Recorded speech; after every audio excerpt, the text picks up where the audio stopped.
gedang daga dung dara ding dang dung dara dung dang dum. Daga daga dung dang dung dara dang dang dung dara dung tang tum. Dung daga dang tang dung dara dang tang taga daga dum dam dum. Dung daga dang tang dung daga dang tang taga daga dum dam dum. Dugu dugu dum dam tara dara dum. Dugu dugu dum dam taga daga wow wow wow wow wow wow wow wow dum pang. Kawan-kawan semua, ini improvisasi aja singkat ya, kita cerita tentang sejarah. Saya ambil dulu barangnya, tumpel. Nah ini dia. Jadi pada suatu pagi, ketika matahari mulai bersinar, suara burung berkicau di mana-mana. Tweet, tweet, tweet, tweet, tweet, tweet, tweet, tweet, tweet. Tiba-tiba datanglah seorang penjahat. Wah, ini penjahatnya kira-kira dipinjam dulu ininya Pak Suradi. Nah, pagi-pagi penjahat sudah datang mau cari rezeki. Bawa pacul dia, ini aja paculnya. Rupanya ada proyek besar. Apa proyeknya? Menggali batu-batu nisan peninggalan sejarah. Menurut Wangsit ada emas di bawah batu ini.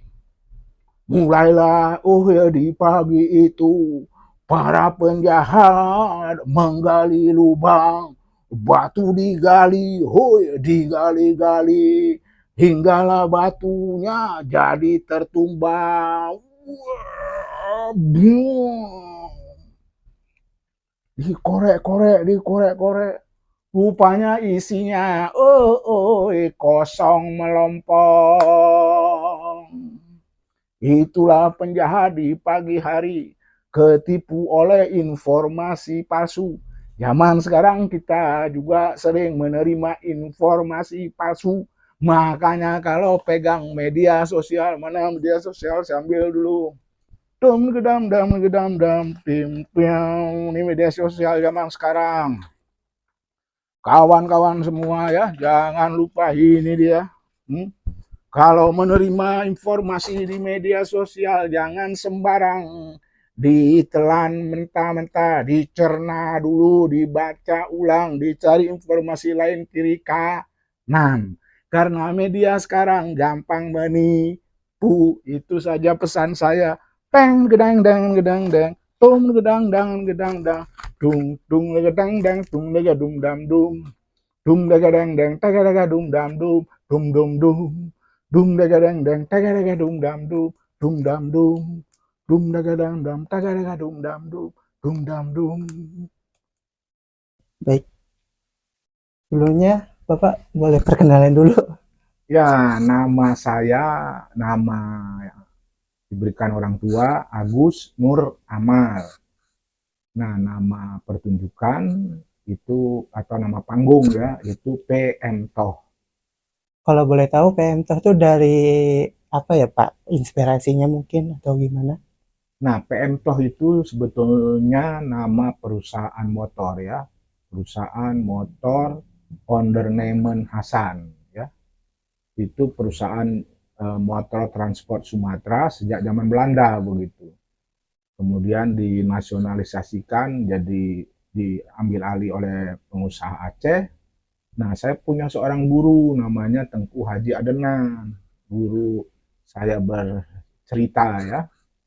Nah, beliau tinggal di Sigli. Nah, ketika beliau dalam berhikayat itu suka menirukan suara klakson bus PM Toh itu begitu. Nah, orang Aceh memang suka memberikan julukan-julukan bagi orang-orang tertentu. Nah, maka Tengku Adenan pun dipanggil kemudian jadi PM Toh begitu. Nama seni hikayatnya pun dijuluki PM Toh. Itulah asal muasalnya.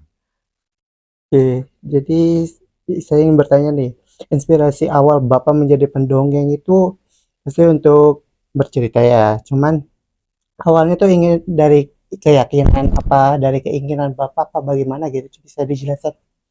Nah, saya kan kuliah di jurusan drama di Institut Kesenian Jakarta ya tahun-tahun 90-an.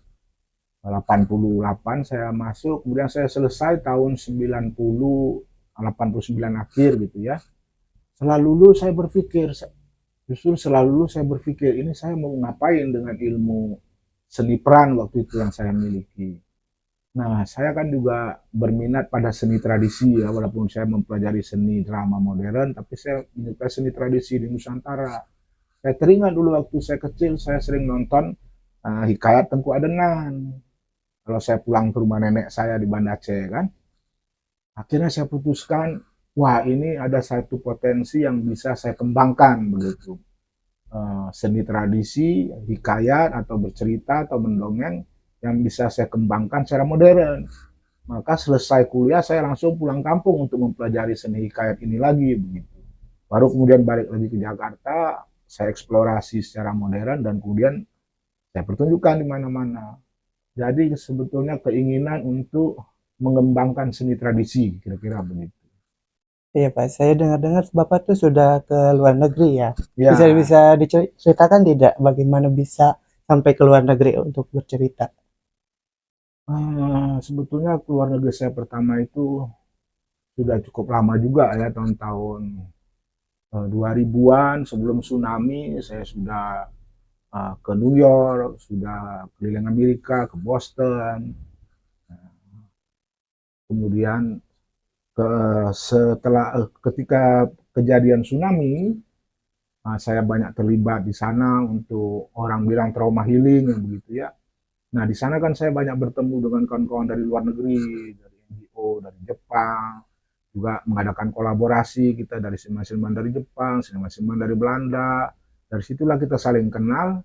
Kemudian saya diundang begitu. Dan kebetulan apa yang saya terapkan waktu peristiwa tsunami, juga waktu peristiwa rekonsiliasi konflik di Aceh, metode yang saya bawakan itu rupanya jadi pelajaran juga buat kawan-kawan di berbagai negara begitu yang dianggap oleh mereka ini metode yang baru. Nah, akhirnya saya diundang lah untuk berceramah atau untuk berpentas ke berbagai negara. Itu awalnya. Nah, tadi Bapak kan sempat cerita dari itu. Nah, saya ingin bertanya lagi nih, bagaimana cara memikat para audiens anak-anak yang sekarang ini Pak, yang sudah termakan oleh gadget gitu Pak. Kira-kira bagaimana? Nah, memang akhir-akhir ini saya mulai mengalami satu fenomena baru juga ya dibandingkan dengan 20 tahun yang lalu ketika saya berhadapan dengan anak-anak ya. Anak-anak sekarang butuh apa namanya butuh apa konsen apa namanya gebrakan yang lebih begitu. Kalau suara berarti dengan suara yang lebih apa lebih besar kira-kira begitu. Kalau gerak dengan gerak yang lebih besar lagi. Kalau yang biasa-biasa aja sekarang nggak menarik buat anak-anak. Di satu sisi juga saya menilai anak-anak sekarang pendengarannya mulai mereka acuh tak acuh dengan mendengar, ya, mulai acuh tak acuh dengan mendengar. Karena mungkin mereka sudah terbiasa dengan melihat di gadget ini sekarang ini, sehingga pendengaran mereka juga berkurang. Jadi memang ini fenomena baru yang saya lihat dalam beberapa tahun belakangan ini. Jadi harus lebih apa ya, over lah kira-kira begitu untuk memikat anak-anak zaman sekarang. Ada nggak sih Pak pengalaman yang paling Bapak apa menyerukan gitu mungkin, atau mungkin yang Bapak kangen ingin kejadian itu ada kembali gitu? Saya ada beberapa pengalaman yang mengharukan ya, yang bisa saya ceritakan adalah waktu itu saya berpentas di Jepang itu apa namanya Fukushima nama kotanya ya. Fukushima itu sama kayak Aceh, sebagian besar hancur kena tsunami. Penduduknya semua pergi yang selamat, nggak mau kembali lagi ke situ dia orang. Nah, yang tinggal orang-orang tua ada buko-buko begitu. Nah, saya berhikayat lah begitu di satu gedung pertunjukan community center yang hadir semua orang tua, semuanya orang tua. Nah, itu ada terjemahan bahasa Jepang ya. Uh, Mungkin karena saya lihat orang tua semua, saya juga merasa sedih begitu. Nah, waktu saya berhikayat baru selembar dua lembar, saya sendiri juga menangis begitu. Dan penonton juga ikut menangis. Jadi sepanjang saya bercerita itu air mata saya meleleh-leleh sampai ada sekitar 18 halaman itu terlongkap sampai 8 halaman atau 6 halaman begitu. Itu apa pengalaman yang nggak bisa saya lupakan. Terus nih saya juga ingin bertanya lagi Pak. Bapak waktu itu ke Korea tuh sempat ngapain aja sih? Penasaran nih. Nah, saya ke Korea minggu kemarin ya. Saya itu diundang oleh kawan-kawan seni rupa sebetulnya di Pulau Jeju, Jeju Island untuk membuat karya seni instalasi dalam rangka Jeju Biennale keempat ya. Nah, saya berpameran di sana. Nah, kemudian saya kontak juga kawan-kawan yang ada di Korea, di Seoul. Nah, kemudian setelah dari Pulau Jeju, saya terbang ke Seoul. Nah, di Seoul saya buat pertunjukan di Hudson Center ya. Ada 5 kali pertunjukan gitu. Nah, juga dalam rangka pembukaan pameran teman saya. Saya pertunjukan di sana menceritakan kisah karya pameran dia begitu tentang batu-batu batu-batu volcano ya yang dia buat jadi karya. Itulah ceritanya begitu. Baik. Nih Bapak mungkin ada sedikit masukan untuk para pendongeng yang saat ini mungkin masih belajar atau itu Pak mungkin kedepannya generasi berikutnya. Nah, saya ada dua kepentingan saya dalam hal ini ya. Pertama, pendongeng-pendongeng katakanlah di kota besar ya. Pendongeng di kota besar, mereka menciptakan dongeng sendiri maupun dari buku-buku ya. Nah, saya harap mereka juga mau mempelajari dongeng-dongeng dari daerah lain, dongeng-dongeng tradisi, memperdalamnya, kemudian juga mengkontekstualkannya, merubah sana sini juga enggak apa-apa, dalam rangka lebih kreatif gitu. Nah, sementara pendongeng-pendongeng dari Nusantara dari berbagai daerah yang memakai bahasa lokal ya, saya harap juga kawan-kawan bisa memodernkan gaya seni pertunjukan mereka begitu. Karena sebetulnya dasar kebudayaan kita itu kan cerita, dongeng gitu ya. Itu seluruh Nusantara, ya, ratusan mungkin ribuan juga jumlahnya. Dengan beraneka ragam bentuk. Itu jadi kekayaan budaya kita yang belum sepenuhnya kita menaruh perhatian untuk mengembangkannya begitu. Baik Pak. Mungkin kedepannya Bapak ada proyeknya bisa kasih bocoran sedikit nggak untuk para penonton? Nah, tahun depan saya tuh ingin pentas tunggal ya di Jakarta sebetulnya ya, karena saya udah lama nggak buat pertunjukan dongeng tunggal. Biasa di Taman Ismail Marzuki ya, tapi sekarang udah mahal sewanya. Tapi juga udah ada undangan di Munchen, saya juga ada undangan di London tahun depan begitu. Nah, itulah untuk agenda tahun depan. Oh iya katanya Bapak nanti hari Minggu bakal ada pameran ya. Kira-kira boleh kasih tahu nggak Nah, pamerannya? saya juga melukis ya, baru baru tahun ini saya mulai melukis ya. Alasannya sederhana karena kehidupan pendongeng secara ekonomi merangkak-rangkak begitu ya. Wah, saya coba-coba melukis lah, barangkali bisa memperbaiki ekonomi kan. Atau orang kan harga lukisan mahal ya. Nah, saya mulai coba melukis dengan ukuran-ukuran besar ya, 180 cm kali 180 dengan tema wajah begitu. Wajah, wajah manusia dalam berbagai interpretasi ya. Wajah imajinatif lah kira-kira gitu. Kenapa wajah? Karena ya kadang-kadang kita suka lupa sama wajah kita sendiri. Kita terlalu banyak perhatiin wajah orang gitu. Nah, Ah, nih, begitu. saya ingin bertanya lagi, Pak. Ini kan di belakang Bapak banyak banget hiasan ya. Ya. Kira-kira itu biasa dipakai atau hanya iseng-iseng saja, Pak? Nah, ini semua benda-benda di sini ini sudah saya kumpulkan sejak tahun 1990. Jadi ada yang usianya 35 tahun lebih ya.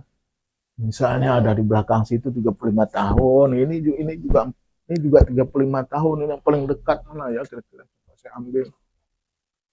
Nah, coba saya lihat. Wah, ada di sini dia. Jadi pokoknya semua ini barang-barang yang sering saya gunakan lah ya. Apa ya ini cukup lama juga nih, mungkin ada 10-an tahun ini. Nah, ini biasa saya pakai untuk matahari, untuk bulan gitu ya, piring ini karena warnanya.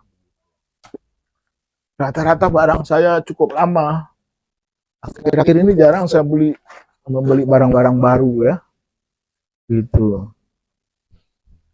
Baik, mungkin ini ada harapan nggak Pak untuk kedepannya mungkin bagi para anak-anak yang sudah termakan oleh gadget ini, itu mungkin mereka apakah masih mau mendengarkan dongeng atau mungkin mereka sudah tidak terlalu ingin atau bagaimana Pak?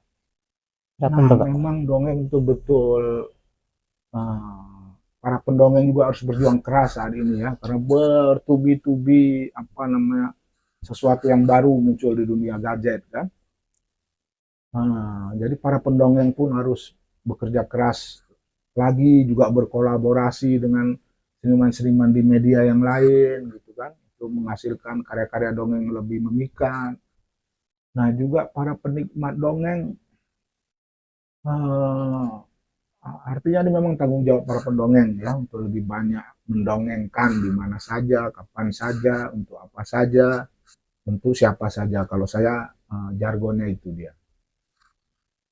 Baik, mungkin ada sepatah dua kata yang ingin disampaikan oleh lintas generasi sekarang Pak.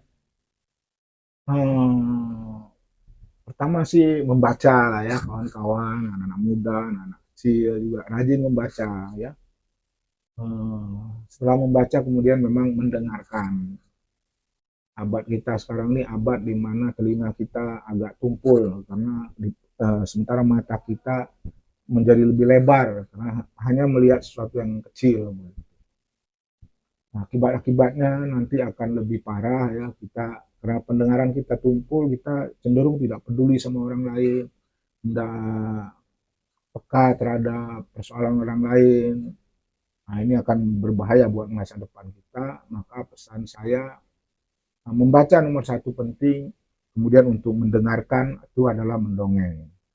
Itu dia. Baik Bapak, terima kasih Bapak. Sama-sama.